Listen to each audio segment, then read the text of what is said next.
Vamos lá, gente. Nós encerramos a nossa série semana passada, onde falamos sobre a vida debaixo do sol, a vida que segue. Estamos aí em oração e em estudo para trazer uma nova série de conversas à comunidade. Mas hoje eu quero falar um pouquinho com você sobre um texto lá em Mateus capítulo 23. Quero te convidar a orar comigo, colocar esse momento diante do Senhor e pedirmos que Ele nos dirija e nos ajude na compreensão da sua palavra. Nosso Deus querido, nosso Pai, Senhor da nossa vida, obrigado por esse momento onde podemos nos debruçar diante das Sagradas Escrituras, o texto que te revela, o código que te apresenta a nós, e pedimos que o Senhor nos ajude a compreender tudo isso, que seja uma palavra que encontre lugar no nosso coração e que seja traduzida do nosso intelecto, do nosso conhecimento, para a nossa alma, para o nosso espírito, se transformando em realidade no nosso dia a dia. Nos ajuda todo tipo de interferência possível a partir desse momento. Nós repreendemos em nome de Jesus. Peço ao Senhor graça e misericórdia para que na minha limitação eu seja instrumento teu na vida dos meus irmãos, na minha própria vida, e que saiamos daqui todos nós edificados, no nome santo e precioso de Jesus é que nós oramos. Amém. Mateus 23, 1. Você tem Bíblia? Abra comigo, se não, ligue o teu celular, se não, encosta no teu irmão. Diz assim: Então falou Jesus às multidões e aos seus discípulos. Na cadeira de Moisés se assentaram os escribas e os fariseus. Fazei e guardai, pois, tudo quanto eles vos disserem. Porém, não os imiteis nas suas obras, porque dizem e não fazem. Atam fardos pesados e difíceis de carregar, e os põem sobre os ombros dos homens. Entretanto, eles mesmos nem com o dedo querem movê-los. Jesus está advertindo os seus discípulos, ele fazia isso frequentemente. Você vai encontrar Jesus gastando muito tempo ensinando as pessoas. Muito tempo. Algumas vezes ele fazia isso de forma mais abrangente. Falava às multidões, diz o texto bíblico, como é o caso do Sermão do Monte. Mas muitas vezes também ele falava a um grupo mais seleto, mais próximo. Os seus discípulos, homens que estavam sendo preparados para posteriormente serem apóstolos e darem sequência à obra de Jesus Cristo, na implantação do seu reino aqui na terra, na divulgação do seu reino aqui na terra e na própria implantação da igreja, e aí vai. Então Jesus está advertindo esses homens e ele traz uma questão muito interessante, porque a nata religiosa de Israel era composta pelos fariseus, pelos escribas, pelos saduceus, alguns grupos dentro do universo religioso do judaísmo, e eram homens muito importantes, vistos de forma muito importante pela sociedade. Imagine você que o templo de Jerusalém era o maior prédio da cidade. Então tudo que se pensava, tudo girava em torno de religião. Era algo muito forte. E os homens que eram líderes da religião eram homens muito conhecidos, muito importantes, muito influentes dentro da sociedade daquela época. Jesus aponta para esses homens e diz assim aos seus discípulos: olha, na cadeira de Moisés, na sequência de Moisés, se assentaram os escribas e os fariseus. Homens que tinham, portanto, a incumbência de lidar com as questões da lei, o ensino da lei, a pregação da lei, a interpretação da lei para com o povo. E aí Jesus disse: tudo que eles dizem é verdade, é importante. Sigam esses conselhos, mas cuidado para não serem como eles, porque eles falam uma coisa e vivem outra. Olha que coisa interessante. Jesus não condena o discurso dos fariseus. Aliás, não poderia. Era a lei. Jesus mesmo disse: eu não vim revogar a lei. Eu vim cumpri-la. Eu vim transbordá-la. O termo grego usado por Jesus é esse sentido, plerol, transbordar, passar a mais. E é isso que Jesus faz. Então jamais Jesus poderia dizer, não ouçam o que esses caras aí dizem. Não, ele diz, ouçam o que eles dizem, mas não sejam como eles. Porque eles falam, mas não fazem. Eles dizem, mas não vivem. Eles têm uma aparência e um discurso muito bonito, mas o conteúdo deles é algo realmente complicado.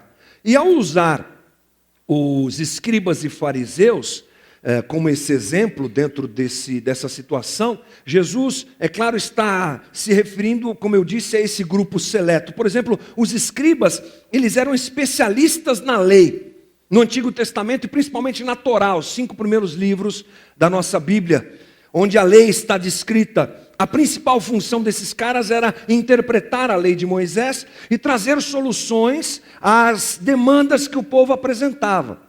E eram várias. Eu posso isso, eu posso aquilo, eu posso fazer aquilo. Por exemplo, a guarda do sábado, eu já até citei esse exemplo aqui. A guarda do sábado era uma grande preocupação do povo judeu. Então eles não podiam trabalhar no sábado. Se você tiver a oportunidade de ir a Jerusalém, no ano de 2000 eu estive lá, e uma coisa interessante, no sábado, o elevador dos hotéis em Jerusalém, ele funciona automaticamente. Ele para em todos os andares, para que o judeu não tenha o trabalho de apertar o botão do elevador. É uma preocupação deles. Na época de Jesus, isso também existia.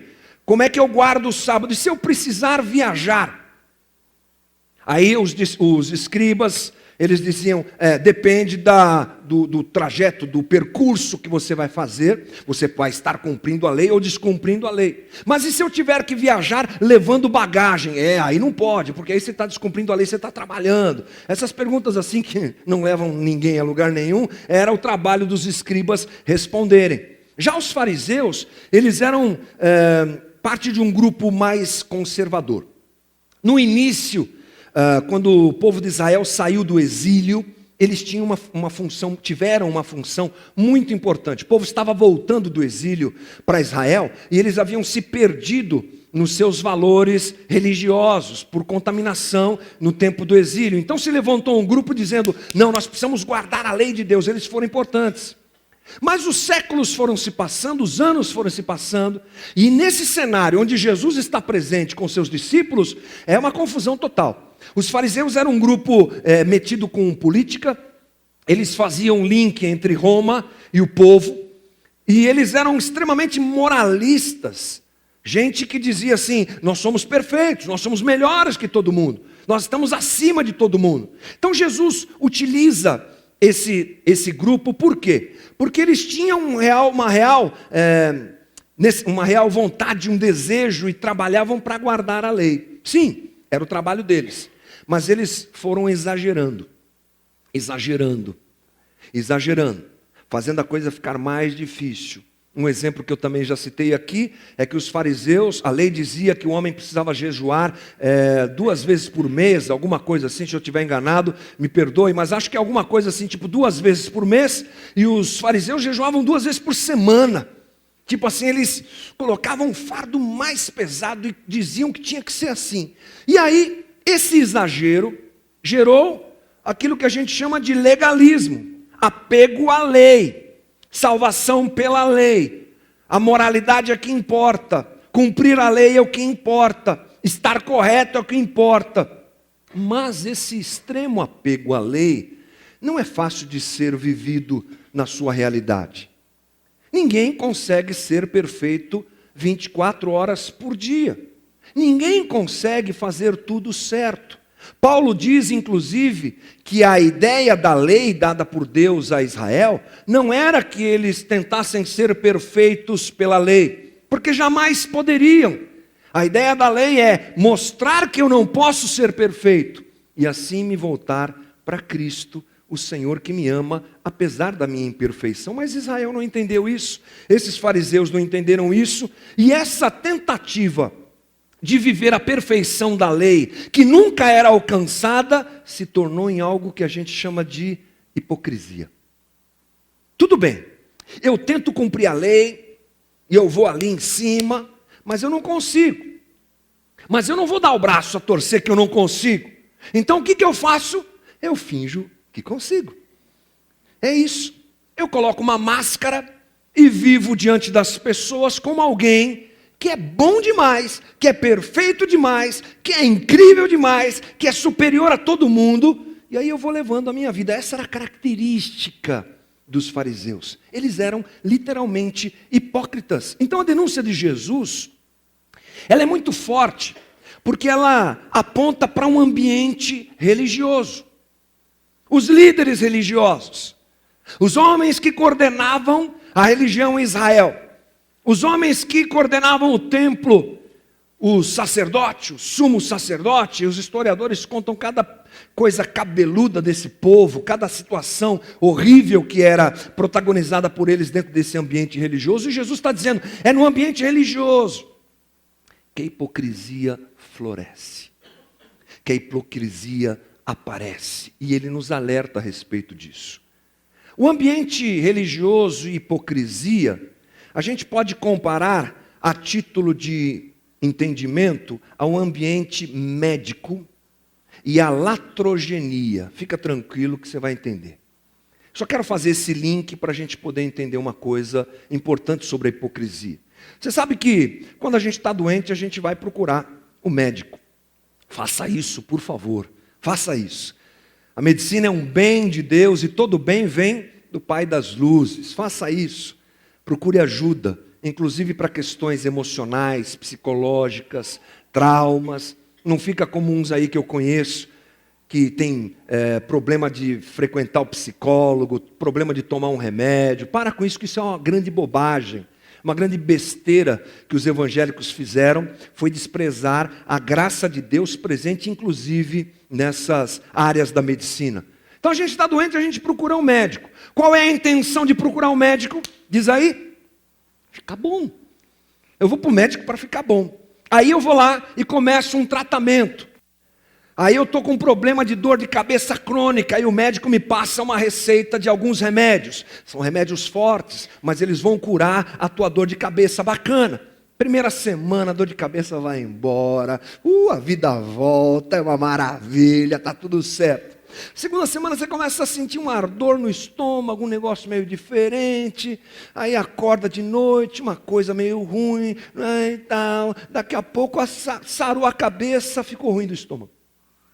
Aí vai na internet, começa a pesquisar, como se você não fizesse isso, todo mundo faz. Vai no Dr. Google, dá uma googada lá, você descobre que o remédio que você está tomando é um veneno para o estômago.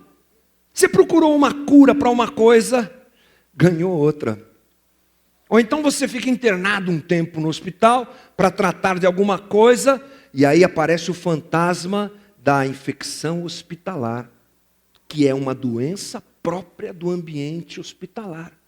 É louco isso, né?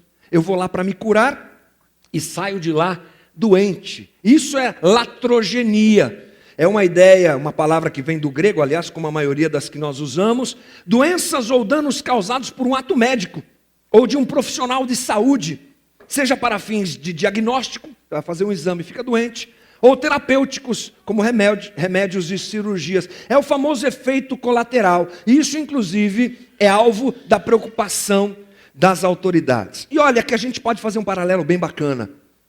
Quando você vem para um ambiente religioso, por que você vem para um ambiente religioso? Para melhorar a tua vida, né? Cada um tem uma história, cada um tem uma forma de encontrar Jesus ou ser encontrado por Jesus, mas de forma geral é assim, minha vida está uma droga, alguém me falou alguma coisa de ir na igreja, se ficar melhor eu vou na igreja. É mais ou menos isso. Você é impulsionado a ir para um ambiente onde dizem a você aqui, você vai ser abençoado, a tua vida vai ser transformada. Dentro da igreja a gente entra com esse propósito, mas dentro da igreja acontece essa latrogenia, fazendo paralelo.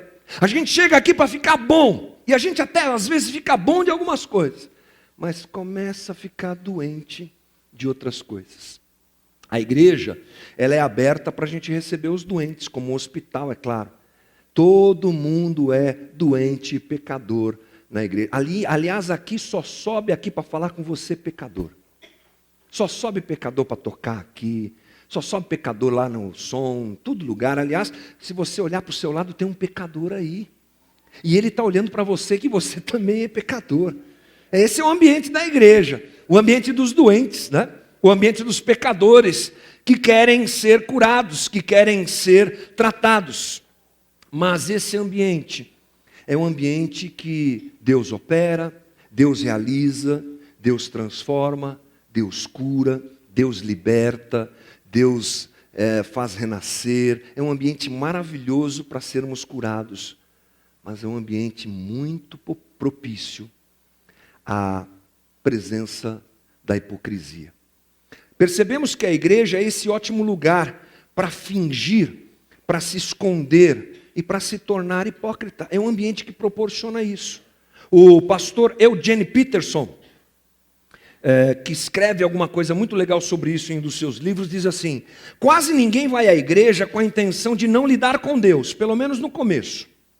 Mas quando descobrimos que podemos obter, tão sem esforço, todos os benefícios sociais de estar associados com Deus, sem ter de tratar de Deus, quase não espanta que a forma sem conteúdo, nossa palavra costumeira para isso é hipocrisia, seja algo tão predominante nos lugares de adoração.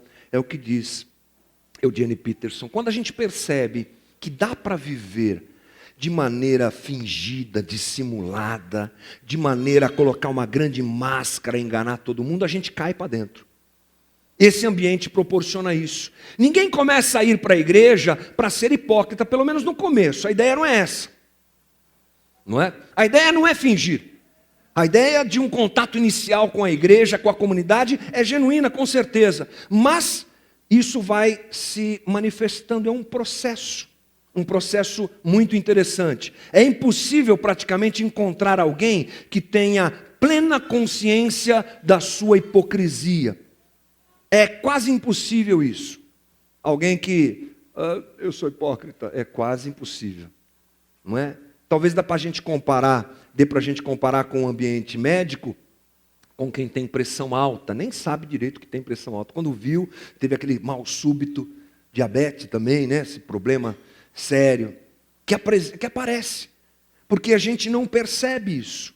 E o alerta de Jesus cabe muito bem a nós, porque estamos dentro de um ambiente religioso, convivemos com situações desse tipo, e se a gente não tomar cuidado, isso acaba nos contagiando.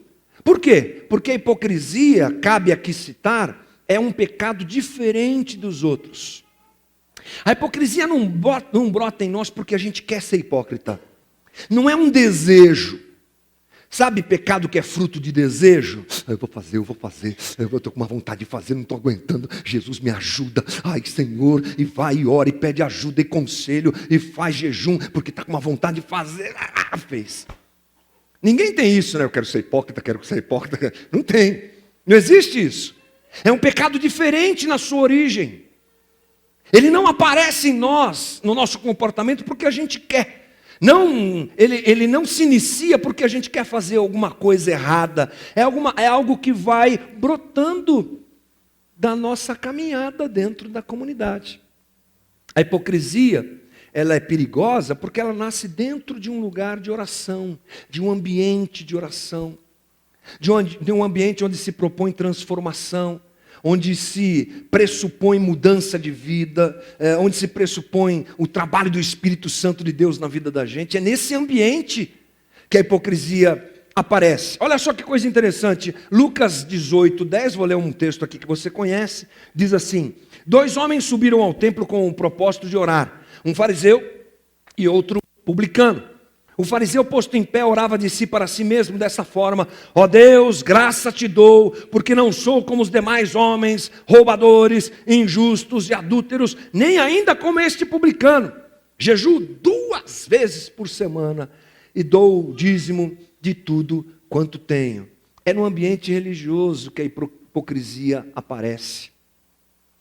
E ela é extremamente perigosa. Ela tem um tempo de incubação, podemos dizer assim, como uma enfermidade silenciosa, que vai tomando conta da vida da gente sem que a gente perceba muito bem.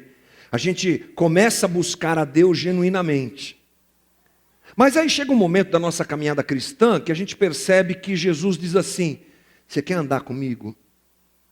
Você quer me seguir? Você quer vir após mim? Então, você tem que pegar a tua cruz e me seguir. Como é que é, Jesus? Você tem que pegar a cruz e vir atrás de mim. Não, eu pensei que eu tinha que pegar a rosa. Eu tinha que pegar coisas assim maravilhosas, porque me disseram que andar com Jesus é a coisa mais incrível do mundo. E é mesmo. Jesus responderia nesse diálogo. Mas você precisa pegar a tua cruz e andar atrás de mim, e andar comigo. Aí a gente começa a fazer uma conta. Será que esse negócio de andar atrás de Jesus com a cruz não é pesado demais? Pegar minha cruz, negar a mim mesmo, deixar de viver algumas coisas, deixar de ter disposição para algumas coisas, lutar contra coisas que eu, inclusive, elas nem me incomodam tanto. Lutar contra o meu mau caráter, lutar contra as minhas reações negativas, lutar contra o meu preconceito, lutar contra o meu apego ao dinheiro, lutar contra a minha sexualidade desorientada e maluca, lutar contra esses desejos. Jesus, isso dá trabalho. É isso mesmo, isso é que é pegar a cruz. Mas eu não posso ficar por aqui, andando assim perto de você, mas não pegar a cruz. Essa é a proposta da hipocrisia. Aí a gente está dentro do ambiente onde tudo começa de forma sincera. Mas a gente percebe que dá para não ser tão sincero, sem perder coisas que o Evangelho nos propõe, aliás, nos permite viver. Olha, eu não sei se você gosta de igreja. Eu gosto de igreja para chuchu. Eu gosto disso aqui. Eu gosto de encontrar os irmãos.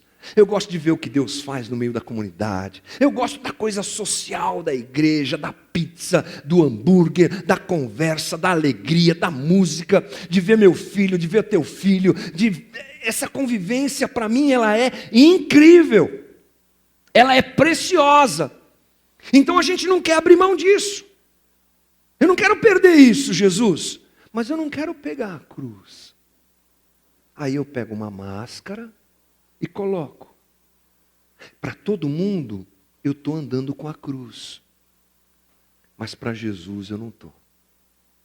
E eu fico trafegando e me movimentando nessa hipocrisia, nessa mentira de dizer uma coisa e de viver outra. Essa é a questão.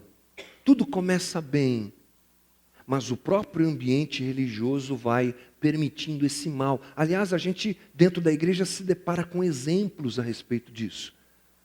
Porque daqui a pouco você descobre que aquele irmão, tão legal, ele está fazendo isso? Como assim? Ninguém é perfeito, eu sei. Mas às vezes alguém que de forma literal veste a máscara da hipocrisia, a gente percebe. E a gente começa a olhar para aquele irmão, ele está no meio da comunidade. A gente acha então que é normal. E não é normal. E não pode ser normal. Porque esse não é o chamado para santidade que Deus nos dá, esse que Deus nos faz. Não é, o ambiente não é para isso. Mas a gente faz essa opção. E, portanto, a linha entre o desejo genuíno de buscar a Deus e a falsidade de dizer uma coisa e viver outra é muito tênue. Então essa consciência a respeito da hipocrisia é algo que nos desafia. E é muito difícil. É muito difícil. Todos os pecados são óbvios. A maioria deles, eles são óbvios. Adultério é adultério, acabou. Mentira é mentira, acabou. Roubar é roubar, acabou. Traição é traição, acabou. Raiva é ira e acabou. São coisas meio explícitas. Mas a hipocrisia não é tão explícita assim. Por isso é que ela é altamente perigosa para a nossa relação com Deus. E outra coisa importante é que a hipocrisia dentro do nosso ambiente aqui, ela não carrega tanta desaprovação quanto outros pecados, né? Se aparece um escândalo na igreja, todo mundo fica sabendo, e é uma coisa interessante, assim, triste, aliás, não interessante, mas triste. Agora, por exemplo, as mídias sociais estão sendo invadidas por, aliás, já foram alguns dias atrás, pela por um escândalo sexual de uma grande igreja americana, uma igreja assim contemporânea, que muitas igrejas do mundo seguiram a ideia e foram atrás e tal. E o pastor, fundador e líder dessa igreja está sendo acusado de um escândalo sexual. E algumas coisas que eu li dizem que não tem confirmação de que isso aconteceu, outros dizem que tem. Então a nossa conversa aqui não é juízo de valor, porque eu não sei de nada, não conheço meu amigo, meu irmão americano lá, que Deus cuide disso e a comunidade dele cuide disso, porque isso é problema deles, né? Mas olha que coisa interessante, está na mídia, pastor e metido em escândalo sexual, que coisa! Eu nunca vi na mídia alguém metido em escândalo de hipocrisia. Por quê? Porque é um pecado, uma situação mais aceita entre nós. A gente às vezes rejeita sentar do lado de alguém que tem a prática de um pecado moral. Não quero nem sentar do lado, Deus me livre. Mas a gente convive com a hipocrisia na boa. E dá beijinho, oi, e tal, e tudo bem, não tem problema. Ele é moralmente mais aceito, mas é extremamente danoso e extremamente perigoso. Só, penso eu, o Espírito Santo é que é capaz de fazer uma obra para nos confrontar a respeito disso e mudar a nossa vida. Já falei algumas vezes para os irmãos que na minha ideia de evangelho, principalmente mais recente, o evangelho é alguma coisa que tem que causar cólicas na gente. Tem que mexer com a gente. Tem que mostrar para a gente o quanto a gente é ruim, mau, pecador e carente da graça de Deus. Quando isso acontece, a gente se volta para Cristo, recebe a graça do Senhor, continuamos sendo pecadores, mas deve acontecer em nós um processo dentro desse mecanismo de reconhecimento do pecado, a graça de Deus que me abraça, que não me permite ficar só nisso. Ou seja, não adianta eu olhar para mim e dizer, eu sou pecador, eu sou uma droga, eu sou um lixo e tal. Mas eu sou amado por Jesus, amém. Mas eu continuo pecador, continuo ruim, fazendo as mesmas coisas e deliberadamente não mudando. O processo inclui mudança. O processo inclui reconhecimento do erro. O processo inclui gratidão pela graça de Deus que me aceita pecador. Porque nós nos convertemos e não mudamos de mundo, e não saímos daqui, estamos aqui. E vamos conviver com o fato de sermos pecadores. O que não pode é isso se tornar um caminho comum. Sou pecador, a graça de Deus me ama e vamos levando a vida e assim vai e tudo bem e está tudo certo. Essa é uma parte da história.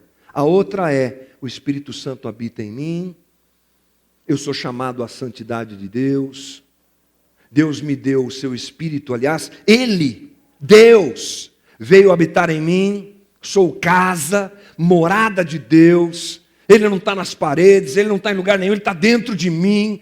Eu tenho a palavra de Deus para me ensinar e em retribuição a esse amor, bora mudar de vida e bora lutar contra isso. Esse é o processo que nós somos chamados para viver, convocados para viver. Se a gente para no meio do caminho, a gente está cometendo um erro de desprezar aquilo que Cristo fez e caminhamos para uma relação hipócrita com Deus. E dentro da igreja, infelizmente, a gente se depara com isso. Muito difícil é a gente se abrir e perceber isso. As pessoas têm uma grande dificuldade de reconhecer, eu sou hipócrita. É uma grande dificuldade de dizer, puxa vida, eu falo uma coisa e não vivo. É uma grande dificuldade e um grande desafio para nós. Aliás, reconhecer o nosso erro é um grande desafio. Mas se houver um movimento genuíno do nosso coração e uma vontade genuína, Deus opera em nós e nos salva da hipocrisia. Eu me lembro aqui do texto de João capítulo 3. Um homem que procura Jesus, chamado Nicodemos, um dos líderes de Israel. Os historiadores colocam isso de forma muito clara. E ele está confuso, porque ele vive nesse ambiente religioso, e ele vai ter uma conversa com Jesus, e ele reconhece em Jesus o Messias, e ele começa a andar com Jesus.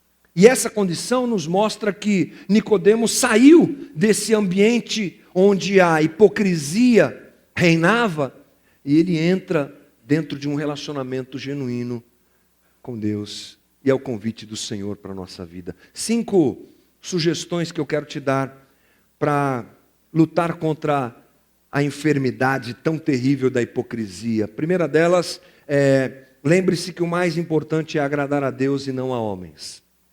Lembre-se disso. Pedro diz isso lá em Atos 5, 29. Importa agradar a Deus e não a homens.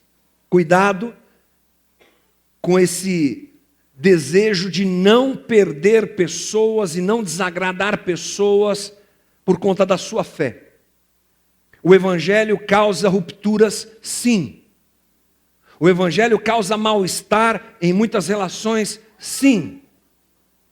O Evangelho nos coloca de frente a situações de calça curta, em que a gente vai ter que optar por alguma coisa. E a minha sugestão a você é: opte por Deus. Opte pelo Evangelho de Jesus Cristo. Opte por ser sincero diante do Senhor. Esse é o melhor caminho. Vai custar? Vai. Mas é assim que funciona. Minha segunda sugestão é: olhe mais para o teu umbigo. Olhe mais para o teu defeito. A gente tem uma mania muito fácil de olhar para o outro. E olha para o outro, e olha para o outro, e condena o outro, e julga o outro, e admira o outro, e compara com o outro. Tudo é o outro. E o Evangelho me empurra também a olhar mais para dentro de mim e perceber a minha limitação. Isso inibe pelo menos a prática e a presença da hipocrisia na nossa vida. Mateus 7,3 diz assim: por que você repara no cisco que está no olho do seu irmão e não se dá conta da viga, do caibro, já diriam alguns, né? Que está no seu próprio olho? Como você pode dizer ao seu irmão: deixe-me tirar o cisco do seu olho, quando há uma viga no seu? Hipócrita!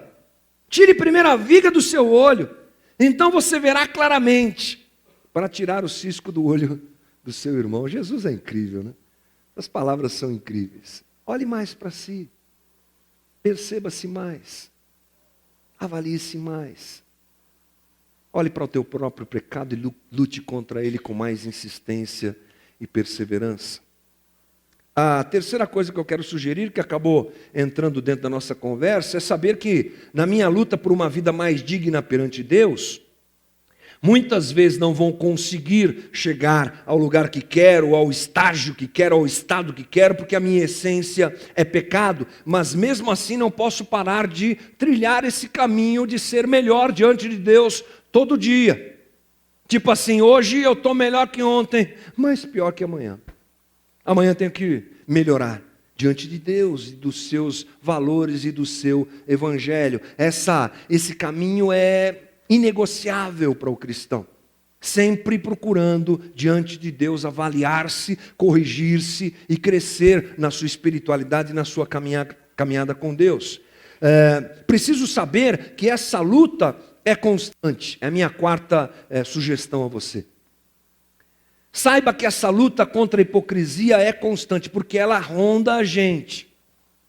E a gente tem um grande problema com sinceridade. Então, tem que sempre estar de olho nisso. Opa, estou sendo hipócrita. Opa, estou falando uma coisa. Opa. E essa autocorreção constante é fundamental. E a última coisa, lembre-se que você pode contar com a graça de Deus, que é o mais importante em tudo isso. Por que as pessoas caem na armadilha da hipocrisia? Porque elas tentam e não conseguem. Tentam se santificar e não conseguem. Tentam corrigir os seus caminhos e não conseguem, porque fazem isso na sua força. Não conheceram ainda graça de Deus. E graça de Deus pressupõe o entendimento de que eu não sou ninguém, mas que Ele é Deus e me ama e me ajuda nessa caminhada. Geralmente o hipócrita ele tem uma aliança com o legalismo. Geralmente. Porque quer vencer na força da sua carne, não consegue, vai ficar mal diante da igreja, da comunidade, vai ficar chato se souberem que eu faço isso. Como é que vai ser? O pastor vai me expulsar da igreja, os irmãos vão me condenar, vão colocar um cartaz, procura-se lá na porta da igreja, eu vou cair nas redes sociais, vão falar mal de mim, então dá essa máscara aqui. Ufa, tudo bem, eu não consigo, mas eu finjo que consigo. Não conheceu o que é graça. Não entendeu o que é graça. E na minha fuga, ou na minha caminhada em evitar a hipocrisia, saber o que é graça, e é uma coisa complexa muitas vezes para a gente, que é algo que vai na contramão do mérito, e a gente é meritocrata ao extremo. Numa sociedade capitalista como a nossa, é mérito, mérito, mérito, mérito. A gente traz isso para dentro da igreja e é mérito, mérito. E quando eu lido com as coisas na base do mérito, eu tenho medo, é automático, de não chegar onde eu tenho que chegar. E aí máscara. Eu finjo. E vou enganando os outros. Dá, né? Dá para enganar os outros. Opa! E como dá? Só não dá para enganar você mesmo e Deus. Que na verdade eu acho que é o mais importante. Por isso Jesus nos adverte, ou adverte seus discípulos, isso recai sobre nós, é óbvio, a respeito desse mal tão presente na nossa vida e na nossa espiritualidade. Então eu vim aqui essa noite para te dar esse alerta e te dizer, irmão, toma cuidado com isso. Toma cuidado com isso. Isso faz um mal. Isso é um veneno no nosso meio. Isso é um perigo. Eu sei, como eu disse já, inclusive, em algumas outras conversas aqui, que a gente tem um jeito meio mentiroso de se relacionar. Ninguém gosta de gente muito sincera, né? É um perigo também se lidar com gente muito sincera, porque o muito sincero, ele não leva em consideração a dor do outro, e ele arruma problemas, e ele fala mais do que deve. Tudo bem. Talvez por essa proteção a gente vive um pouco na mentira dos relacionamentos. Mas a gente tem que fugir disso. E que Deus nos levante aqui como um grupo de gente que não é perfeita, que não quer ser perfeita, no sentido de perfeição como a gente imagina, num grupo de gente que não é moralista, que fica acusando os outros, mas num grupo de gente que reconhece a sua deficiência e deseja ser tratado. Para a gente não se tornar hipócrita, que Deus nos ajude nisso em nome de Jesus. Quero te convidar a fechar os teus olhos e nós vamos orar e pedir para que Deus nos abençoe.